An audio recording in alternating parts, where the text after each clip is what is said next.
నమస్తే, నేను అంకిత. మైన్స్ మాజీ ఎండి వెంకటరెడ్డిని చిట్ట చివరికి పోలీసులు అయితే అరెస్ట్ చేశారు. మరి అసలు వెంకటరెడ్డి ఇన్ని రోజులు కూడా పోలీసులకి దొరకకుండా అసలు ఎక్కడ దాక్కున్నారు? ఇలాంటి విషయాలపైన డిస్కస్ చేయడానికి నాతో పాటు సీనియర్ జర్నలిస్ట్ సిఎస్ఆర్ ఉన్నారు. ఆయనతో మాట్లాడదాం. Hi sir. హలో సార్, ఇప్పుడు మైన్స్ మాజీ ఎండి వెంకటరెడ్డి ఎవరైతే ఉన్నారో ఆయన్ని చివరికి పోలీసులు అరెస్ట్ చేశారని తెలుస్తుంది. సో మరి అసలు వెంకటరెడ్డి ఇన్ని రోజులుగా ఆయన ఎక్కడ దాచుకున్నారు పోలీసులకి చిక్కకుండా? అసలు దీంట్లో ఎంతవరకు దందాలు జరుగుంటాయి అంటారు? ఆయన మీద కేసు బుక్ అయ్యి ఆల్మోస్ట్ 2 months అవుతుంది. ఆంధ్రప్రదేశ్లో ప్రభుత్వం మారిన తర్వాత వెంటనే చర్యలు తీసుకున్నటువంటి వాళ్ళు ఎవరైనా అంటే లిక్కర్ స్కామ్ సంబంధించి ఆ రోజు ఆంధ్రప్రదేశ్ బ్యావరేజెస్ కార్పొరేషన్ ఎండీగా ఉన్నటువంటి వాసుదేవ్ రెడ్డి మీద, అలాగే గనుల శాఖకు సంబంధించి డైరెక్టర్ ఎండీగా ఉన్నటువంటి వెంకటరెడ్డి మీద, వీళ్ళిద్దరి మీద ఏపీసీఐడి వాసుదేవ్ రెడ్డి మీద, ఏసీబీ వెంకటరెడ్డి మీద కేసులు బుక్ చేశారు. కేసులు బుక్ చేసి వాళ్ళ చేసినటువంటి అక్రమాల మీద విచారణ చేసి అరెస్ట్ చేయాల్సినటువంటి పరిస్థితుల్లో వెంకటరెడ్డి పరారయ్యారు, వాసుదేవ్ రెడ్డి పరారయ్యారు. వెంకటరెడ్డిని ఎట్టకేలకు పట్టుకున్నారు పోలీసులు. ఎక్కడ పట్టుకున్నారు అని అంటే హైదరాబాద్లో ఆయన బ్యూటీ గ్రీన్ అనేటువంటి ఒక ఫామ్ హౌస్లో ఉంటే పట్టుకున్నారు. బ్యూటీ గ్రీన్ అనేటువంటి ఫామ్ హౌస్లో ఉంటే పట్టుకున్నారు ఆయన.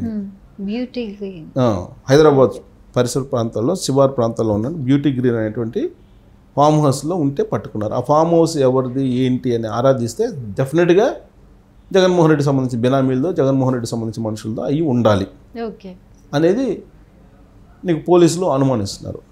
ఒకటి, ఆయన హైదరాబాద్కి ఎప్పుడు వచ్చాడు, ఈ మధ్యనే వచ్చాడు అనేది పోలీసులు చెప్తున్నారు. వారానికి ముందు ఎక్కడున్నారంటే ఢిల్లీలో ఉన్నారు. ఢిల్లీలో ఎక్కడున్నారాయా ఇన్ని రోజుల పాటు అని అంటే ఆయన ఢిల్లీకి సంబంధించి ధర్మారెడ్డి అనేటువంటి ఒక అతను ఉన్నాడు. రక్షణ శాఖలో పనిచేస్తారు ఆయన. రక్షణ శాఖలో ధర్మారెడ్డి మాజీ ఈఓ తిరుమల తిరుపతి దేవస్థానం. ఆయన ఢిల్లీలో ఆయనకున్నటువంటి లాబింగు చాలా పెద్ద లాబింగ్.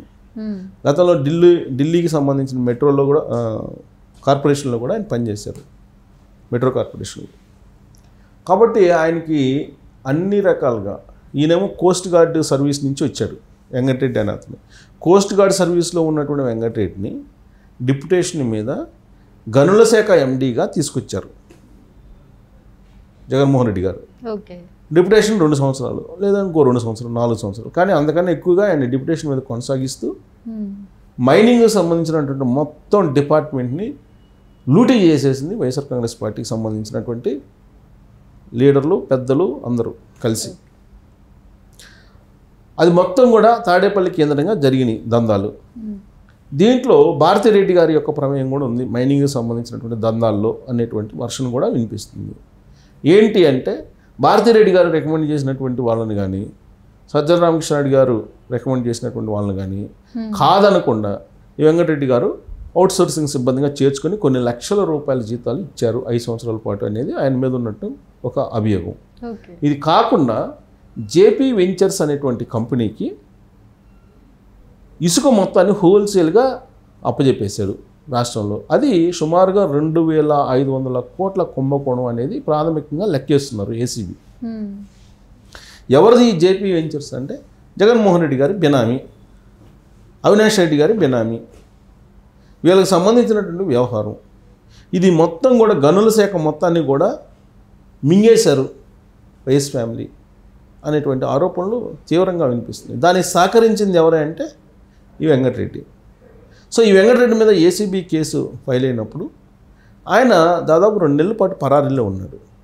పోలీసులు కనుక్కోలేకపోయారా అంటే స్మార్ట్ ఫోన్ పక్కన పడేశారు, అప్పటి వరకు ఉన్నటువంటి ఫోన్లు పక్కన పడేశారు, కీప్యాడ్ ఫోన్ మాత్రం వాడుతున్నారు. అందువల్ల ఇతను ఆచూకీని తెలుసుకోలేకపోయారు అని చెప్తూ వచ్చారు ఇప్పటి వరకు కూడా.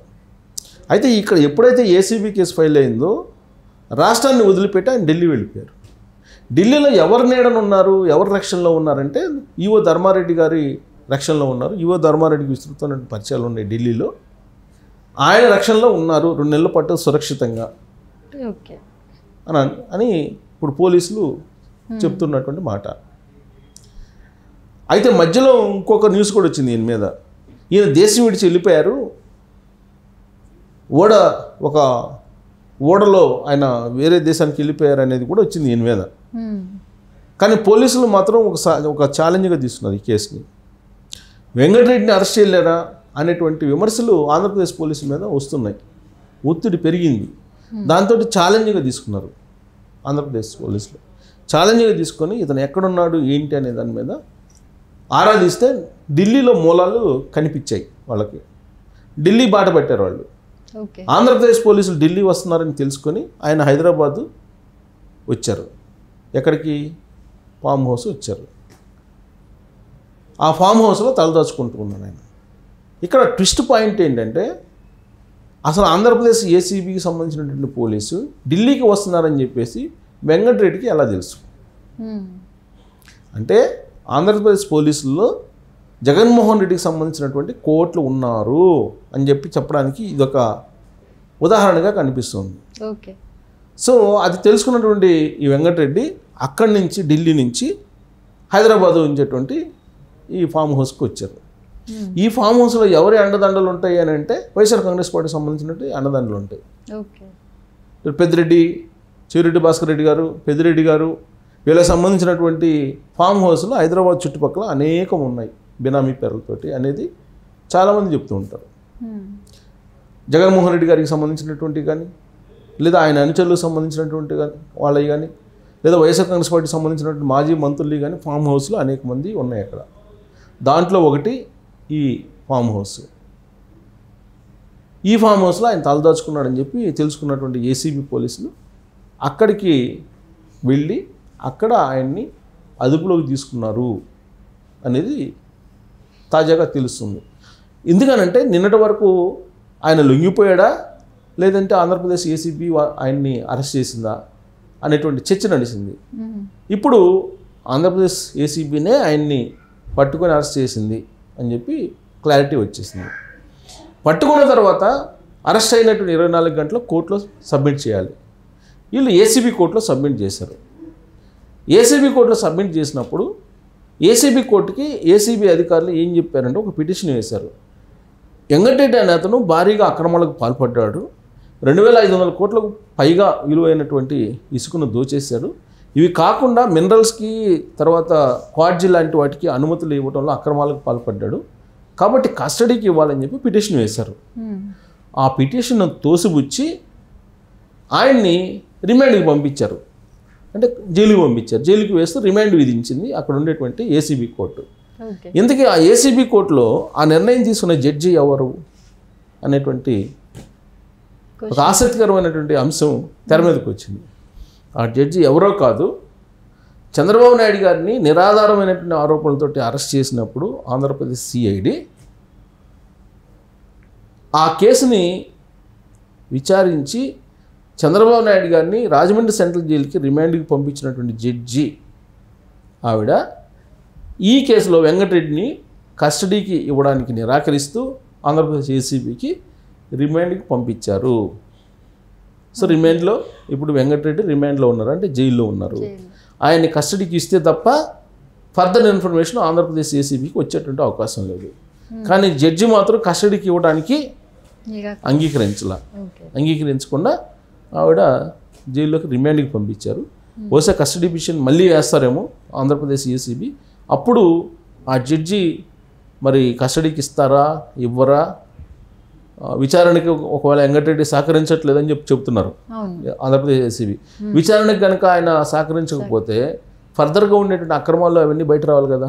ఒకవేళ విచారిస్తే వచ్చేటువంటి ఇన్ఫర్మేషన్ ఏంటంటే ఆంధ్రప్రదేశ్ ఏసీబీ ఎక్స్పెక్ట్ చేస్తుంది ఏంటంటే, పోలీసు వర్గాలు వినిపిస్తుంది దాని ప్రకారం, భారతిరెడ్డి రికమెండేషన్ మీద మైనింగ్ డిపార్ట్మెంట్లో ఎంతమందికి ఉద్యోగాలు ఇచ్చారు, అవుట్సోర్సింగ్ పద్ధతిలో ఎంత జీతాలు ఇచ్చారు, దీనికి పర్మిషన్ ఏంటి, మీరు ఎలా ఇచ్చారు, అలాగే ఆంధ్రప్రదేశ్ వ్యాప్తంగా ఇసుక మీరు హోల్సేల్గా జేపీ వెంచర్స్కి ఎందుకు ఇచ్చారు, ఎలా ఇచ్చారు, మరి ఈ 2500 కోట్ల వ్యవహారం ఏంటి, ట్రెజరీకి రావాల్సినటువంటి డబ్బు ఎక్కడికి వెళ్ళింది, ఇలాంటి క్వశ్చన్లు అన్నీ కూడా ఆయనకి వచ్చేటువంటి అవకాశం ఉంది.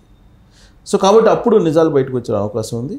ఈ వెంకటరెడ్డి డిప్యుటేషన్ మీద తీసుకొచ్చుకున్నారు జగన్మోహన్ రెడ్డి కాబట్టి తాడేపల్లికి సంబంధించినటువంటి మొత్తం వ్యవహారాలన్నీ బయటకు వచ్చేటువంటి అవకాశం ఉంది. మైనింగ్ డిపార్ట్మెంట్లో ఎక్కడెక్కడ ఏం చేశారు, ఎవరెవరికి మైనింగ్ సంబంధించిన భూములు ఇచ్చారు, అలాగే ఓబులాపురానికి సంబంధించి అక్కడ మైనింగ్ అంటే ఐరన్ ఓర్ తవ్వుకోవచ్చు అని చెప్పి గాలి జనార్దన్ రెడ్డికి పర్మిషన్ ఇచ్చింది కూడా ఈ వెంకటరెడ్డి.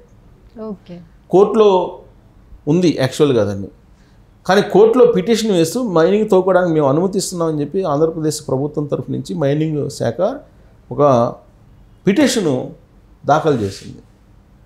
సో మరి అది కూడా దీంట్లో ముడిపడి ఉంది. కాబట్టి వెంకటరెడ్డి చుట్టూరు చాలా విషయాలు ఉన్నాయి. ఆయన్ని కస్టడీకి ఇస్తే తప్ప ఇవన్నీ బయటకు వచ్చే అవకాశం లేదు. కానీ జడ్జి మాత్రం రిమాండ్కి విధించారు, కస్టడీకి ఇవ్వలేదు. ఇలాంటి పరిస్థితుల్లో ఆంధ్రప్రదేశ్ ఏసీపీకి ఈ కేసు అయితే ఒక ఛాలెంజ్ అని చెప్పి మనం చెప్పుకోవచ్చు.